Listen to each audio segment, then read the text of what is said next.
কি মন খারাপ? একটা ছোট্ট গল্প বলি, মন ভালো হয়ে যাবে।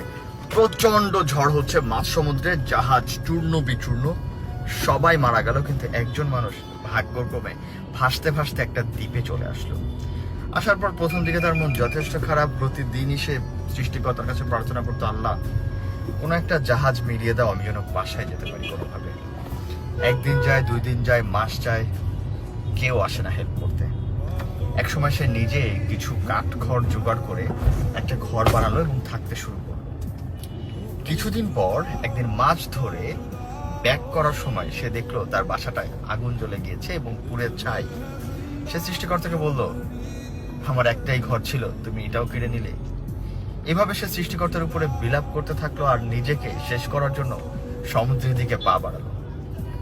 সমুদ্রে ডুবে নিজেকে শেষ করার জন্য প্রতিজ্ঞাবদ্ধ মানুষটা সমুদ্রের পাড়ে যেতে যেতেই অবাক হয়ে দেখলো একজন নাবিক একটা জাহাজ নিয়ে তার কাছে হাজির।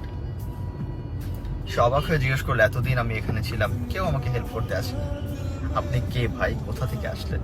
বলল, কিছু সময় আগে আপনি যে ধোঁয়া পাঠিয়ে সিগন্যাল দিয়েছেন, এর মাধ্যমে আমরা বুঝতে পেরেছি আপনি হয়তো বিপদে আছেন, তাই আমরা এখানে চলে এসেছি।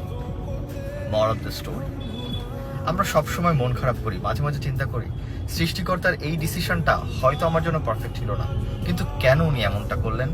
আর এভাবে নিজেকে হারিয়ে ফেলি, ব্লেম করতে থাকি, আমার ভাগ্যটাই হবে সবচেয়ে খারাপ। কিন্তু না, এটা উচিত না। উচিত ওইটাই যেটা হচ্ছে, এটাই সৃষ্টিকর্তার ডিসিশন, আর মেনে নেওয়া, অপেক্ষা করা ওই মুহূর্তের জন্য যেই মুহূর্তে আমার জন্য সেরা পুরস্কার অপেক্ষা করছে।